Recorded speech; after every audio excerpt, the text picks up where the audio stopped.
अस्सलाम वालेकुम दोस्तों साथियों, मैं हूं आपका मेज़बान समी इब्राहिम और आप देख रहे हैं समी Ibrahim YouTube channel.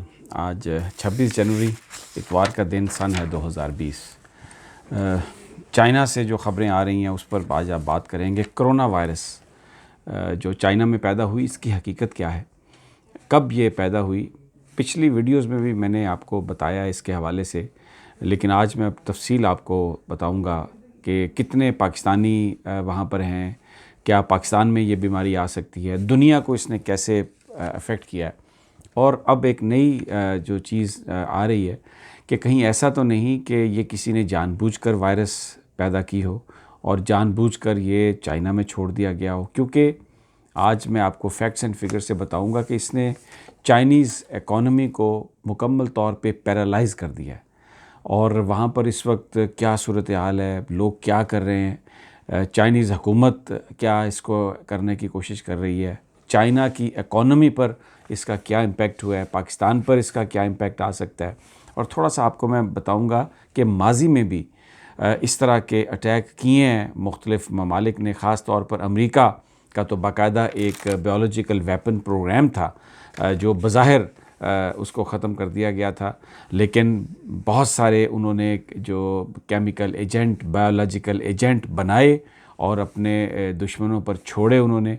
World war second में हुआ ये वाक़या, फिर मैं आपको बताऊंगा वियतनाम में कैसे हुआ, कोरिया की जंग में कैसे हुआ, और अब ये जो सारी कहानी है कहीं ये फिर दोबारा चाइना को पैरालाइज़ करने के लिए, क्योंकि चाइना इक़्तिसादी तौर पर तो किसी के काबू में नहीं आया और वो अमेरिका को, मगरब को उसने एक बड़ा भरपूर ख़तरा उससे हुआ उनकी इकॉनमीज़ को। ये मेरे आज के मौज़ूआत हैं, ख़ास तौर पर इस पर मैं बात करूँगा। लेकिन इससे पहले अगर आपने मेरा अभी तक ये चैनल सब्सक्राइब नहीं किया तो इसे सब्सक्राइब कर लें और इसको लाइक करें, वीडियो को अगर आप इसे पसंद कर रहे हैं शेयर भी करें, बेल आइकन को भी क्लिक कर लें ताकि जैसे ही मेरी वीडियो अपलोड हो आप तक मिल जाए, पहुंच जाए, उसका नोटिफिकेशन हो जाए। तो अपना फ़ीडबैक भी इस पे दें, आप क्या सोचते हैं।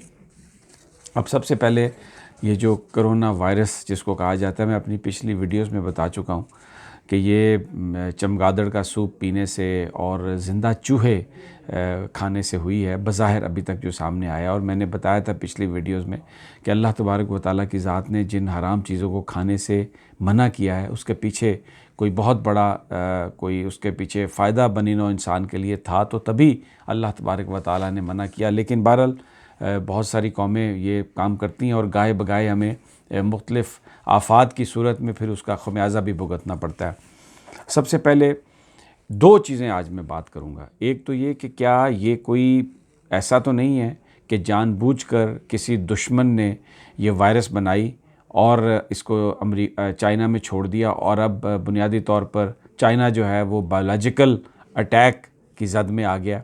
ये भी, और इसकी मैं हिस्ट्री में आपको बताऊंगा कि माजी में किस किस कौम ने ये सब कुछ किया और अब इसके क्या चांसेस है। लेकिन इससे पहले मैं थोड़ा सा आपको बताता हूँ कि वहाँ पर यानी हम बतौर नेशन, बतौर मुल्क जो हैं वो कितने अफेक्ट हो सकते हैं। चाइना तो इससे अफेक्ट हो गया। देखें चाइना की, आप ये देखें टूरिज़म इस वक्त ख़त्म हो गया बिल्कुल। चाइना के अंदर जो गैर मुल्की थे वो भाग गए हैं। चाइना के अंदर जो स्टूडेंट्स थे, जो गैर मुल्की स्टूडेंट्स थे लाखों की तादाद में, वो चाइना से चले गए हैं वापस। 30 मकामात ऐसे हैं चाइना के अंदर जिनको ख़ुद चाइनीज़ हुक्काम ने क्वारंटीन किया, यानी उन पर पाबंदी लगा दी है। उन आबादियों में ना कोई जा सकता है ना कोई आ सकता है, और वहाँ पर जो हलाकतें हैं उनकी तादाद सैकड़ों में है। लेकिन चाइनीज़ हुकूमत भी इसको छुपा रही है और हर तरफ ये बीमारी ये जो है ना अब ये निकली है, इसलिए कि किसी को पहले पता ही नहीं था। अब पाकिस्तान सबसे ज़्यादा जो पाकिस्तानी स्टूडेंट्स जो करते हैं, स्कॉलरशिप जिनको मिलते हैं, जो बैरून मुल्क जाते हैं तालीम हासिल करने के लिए, वो चाइना जाते हैं। 28,000 पाकिस्तानी स्टूडेंट्स चाइना में हैं और सिर्फ जो वहून सिटी है 500 स्टूडेंट्स हैं वहाँ पर। लेकिन एक बात आप जहन में रखें, बहुत सारे लोग कोई सरकारी स्कॉलरशिप पे नहीं जाते, प्राइवेट भी लोग जाते हैं। वो जो तादाद है वो इस रजिस्ट्रेशन में नहीं है और ख़्याल ये किया जाता है कि 500 से कहीं ज़्यादा तादाद में स्टूडेंट्स जो हैं वो वहाँ जहाँ पर ये बीमारी पैदा हुई वहाँ पर पाकिस्तानी तालिब इल्म हैं। और जो 28,000 स्टूडेंट्स हैं इसकी पूरे चाइना में इसकी तादाद भी ज़्यादा हो सकती है। ये तो सिर्फ पाकिस्तान एम्बेसी के पास जो आदाद व शुमार हैं, जो रजिस्टर्ड लोगों ने अपने आप को कराया, ये वो तादाद है। और आपको पता है, मुझे भी पता है, बहुत सारे स्टूडेंट्स रजिस्टर नहीं करवाते, तो उनकी तादाद इससे कहीं ज़्यादा हो सकती है। 1500 के करीब ऐसे ट्रेडर्स हैं जो बहुत ज़्यादा चाइना आते जाते हैं, पाकिस्तानी कंपनियों के नुमाइंदे जो एम्बेसी के पास रजिस्टर हैं। जो एम्बेसी के पास रजिस्टर नहीं है उसका कुछ पता नहीं है। और 800 ट्रेडर्स हैं पाकिस्तान के जो वहाँ पर रहते हैं चाइना में, वो भी पाकिस्तान एम्बेसी में रजिस्टर्ड हैं, ज़्यादा हमें पता नहीं है।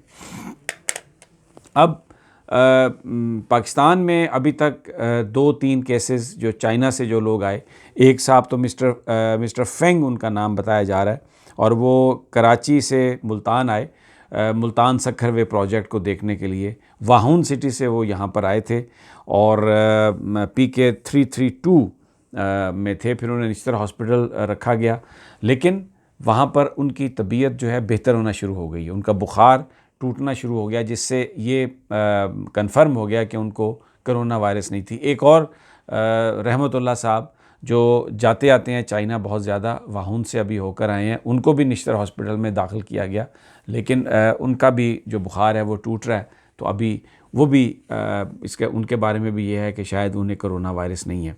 लेकिन फिर भी जो खून के सैंपल्स हैं वो भेजे गए हैं हांगकांग और बैरूत, क्योंकि वहाँ की जो लेबॉर्ट्रीज़ हैं वहाँ पर तो इनको टेस्ट किया जा सकता है इस वायरस को। पाकिस्तान में दोस्तों भाइयों मैं आपसे ये बता रहा हूँ कि कोई ऐसी लेबॉर्ट्री नहीं है जो कोरोना वायरस को डिटेक्ट कर सके, क्योंकि ये वायरस, इसका पहले कहीं पे कोई रिकॉर्ड नहीं है, कोई उसका ट्रेसेस नहीं है, कुछ उसको पता नहीं है कि क्या होगा। तो ये इसलिए ये कहना कि पाकिस्तान में कोई इसके केसेस हैं, इसके इफेक्टिव हैं या नहीं हैं, ये हम बिल्कुल ब्लाइंड में हैं। हुकूमत जो भी दावे कर रही है उनका हकीकत से कोई ताल्लुक़ नहीं।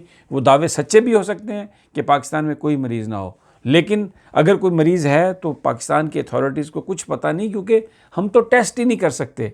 अगर हम NIH में कुछ टेस्ट करके भेजते हैं तो उनको पता ही नहीं है कि कोरोना वायरस का क्या टेस्ट है और ये जो सामने आई है ये कौन सी वायरस है। लेकिन बहरहाल हमारी हुकूमत भी नहीं चाहती कि पैनिक हो। दुनिया में इस वक्त पैनिक हो गया, और जो मैंने आपको बताया है कि चाइनीज़ टूरिज़म बहुत बुरी तरह अफेक्ट हुई है। उनकी जो ग्रास डोमेस्टिक जो उनकी जो प्रोडक्ट है, GDP जिसे हम ये कहते हैं, उसमें तकरीबन 2% जो उनकी जो ग्रोथ है, जो इनकम है, वो टूरिज़म से होती है। और मैं आपको बताऊं, चाइना में 2 करोड़ 20 लाख लोग ऐसे हैं जो टूरिज़म इंडस्ट्री से वाबस्ता हैं, जो मुख्तलिफ़ होटल्स में, रेस्टोरेंट्स में, कैफ़ेज़ में या टूरिस्ट रिज़ॉर्ट्स में वो काम करते हैं। अब आप इससे अंदाज़ा लगाएं, 2 करोड़ 20 लाख। अब टूरिज़म ड्रॉप हो गई, ज़ीरो पे आ गई, बिल्कुल ज़ीरो पे आ गई, तो उन लोगों को क्या वो इदारे मुलाज़म रखेंगे? उन लोगों की नौकरियों का क्या बंदोबस्त होगा? ये चाइना के लिए एक बड़ा सवाल पैदा हो गया। फिर जो टूरिज़म है, 3.9 ट्रिलियन युआन, 3.9 ट्रिलियन युआन जो है, जो चाइनीज़ करेंसी है, और एक युआन जो है वो यानी डॉलर जो है वो उसमें उसकी जो अगर हम प्राइस पे हम उसको देखें तो एक युआन से 14 सेंट हमें मिलते हैं। यानी आप ये देखें, इससे आप समझें 7-8 युआन हो तो $1 बनता है। तो ये 3.9 ट्रिलियन युआन जो टूरिज़म इनकी जो इंडस्ट्री थी। अच्छा, अब सवाल ये है कि ये जो मैं आपसे डिस्कस कर रहा हूँ, बड़ी इंपॉर्टेंट बात है कि क्या ये कोई वाकई आउटब्रेक हुआ है, कोई नई बीमारी आई है, या ये किसी ने वायरस बना के चाइना पे अटैक किया है, चाइना को मफलूज करने की कोशिश की है। चाइना, हर तरफ से चाइना पर पाबंदी लग गई है। यानी जो चाइना की जो प्रोडक्ट्स थी, ख़ास तौर पर जो मीट प्रोडक्ट्स हैं, जो डेयरी प्रोडक्ट्स हैं, जो खाने पीने की चीज़ें हैं, वो बहुत सारे ममालिक ने उनको डिस्करेज कर दिया, उनको लेने से इनकार कर दिया। आप देखें, चाइना को इस कोरोना वायरस ने एक तरह से क्रिपल कर दिया। तो एक बड़ा सवाल कि ये किसी ने वायरस बना के तो नहीं फेंकी वहाँ पे, किसी ने कोई अटैक तो नहीं किया वहाँ पर, क्योंकि अमेरिका और बहुत सारे वेस्टर्न ममालिक माजी में उनका बायोलॉजिकल प्रोग्राम था। और अमेरिका में तो बाकायदा तौर पर दूसरी जंग अज़ीम के बाद सदर जो रूज़वेल्ट हैं, उन्होंने इसको बाकायदा बनाया था। और उसमें हम सबको पता है, जब ये गल्फ़ वार हुई तो उसमें एंथ्रैक्स, एक सफ़ेद पाउडर, वो उसके पैकेट आते थे, उसको यूज़ किया जाता था। और अमेरिका ख़ास तौर पर जो करता रहा, ये मैंने थोड़ी सी रिसर्च निकाली, एक एंथ्रैक्स वो बनाते थे, एक क्यू फीवर की वायरस बनाते थे, फिर ये एक वेंजोलिन एक्विन इंसेफेलिटिस, पता नहीं, मैं माफ़ कीजिएगा अगर मैं इसको सही नहीं बयान कर सका, VEE उसका नाम था। फिर ये सेंट्रोटॉक्सिन बी, फिर उसके बाद बोटलिज़म, यानी ये ख़ुद बैक्टीरियाज़ ये अमेरिका बनाता रहा है। अमेरिका ने अपना जो बायोलॉजिकल वेपन प्रोग्राम था बज़ाहिर वो 1975 में 1975 में इसे बंद कर दिया था, लेकिन अभी हालिया सीरिया की लड़ाई में आपने देखा है, इराक़ की वॉर में हमने देखा है जिसमें केमिकल वेपन्स इस्तेमाल हुए हैं, जिसमें बायोलॉजिकल वेपन्स जो हैं वो इस्तेमाल होते रहे हैं। और इसमें वियतनाम जो लेट 60s में जो लड़ाई थी उसमें अमेरिका पर बहुत क्रिटिसिज्म किया गया था कि उन्होंने बाकायदा ये जो बायोलॉजिकल एजेंट्स हैं इनको यूज़ किया था जंग में।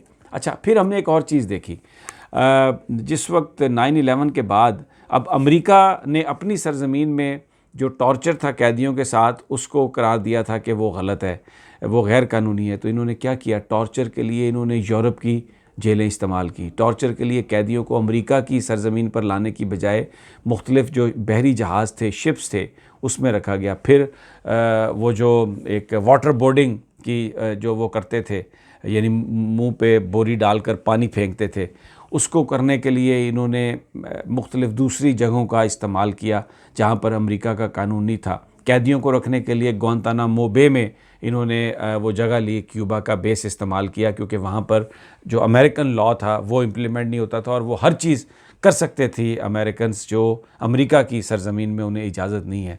तो एक बड़ा सवाल है कि क्या ये जो बायोलॉजिकल वेपन्स हैं अमेरिका ने बज़ाहिर तो उनको ख़त्म कर दिया है, कहीं तीसरी जगह पर तो ये नहीं बनाए जा रहे। और चाइना को जिस अंदाज़ में क्रिपल किया गया है, इस तरह जो डोनाल्ड ट्रंप ने, अमेरिका ने जो चाइना के ख़िलाफ़ एक कैंपेन शुरू कर रखी, उसको क्रिपल करने के लिए उसकी बड़ी बड़ी कंपनियों पर पाबंदियां लगा के, जैसे वावे फ़ोन कंपनी पर अमेरिका ने पाबंदियां लगाई। एक बड़ा सवाल ये उठ रहा है और इस पर इन्वेस्टिगेशन चाइना के अंदर से आवाज़ें उठ रही हैं कि जनाब की जाए कि ये जो कोरोना वायरस है कहीं ऐसा तो नहीं कि बाहर से किसी मुल्क ने इसको डेवलप करके तो चाइना के अंदर मुख्तलिफ़ जगहों पर इसको अभी तो सिर्फ़ एक वुहान सिटी का नाम लिया जा रहा है, लेकिन जिस तरह से ये फैला है पूरे चाइना में 30 से ज़्यादा मकामात ऐसे हैं जो मैंने आपको बताया, जो चाइनीज़ ने ख़ुद जिनको मुहासरा करके जिनको बंद किया और वहाँ पर किसी को आने जाने की इजाज़त नहीं है। इस जितनी तेज़ी से, जितनी सूरत से ये फैला है, इससे बहुत सारे सवालात हैं कि कहीं चाइना को क्रिपल करने के लिए, चाइना को दबाने के लिए को तो किसी ने ये साजिश नहीं की। बहरहाल जैसे जैसे ये चीज़ें अनफोल्ड होंगी हमारे पास इन्फॉर्मेशन आएगी, नाजरीन मैं आपके साथ शेयर करूँगा। तब तक हमें इजाज़त दीजिए। अल्लाह निगहबान।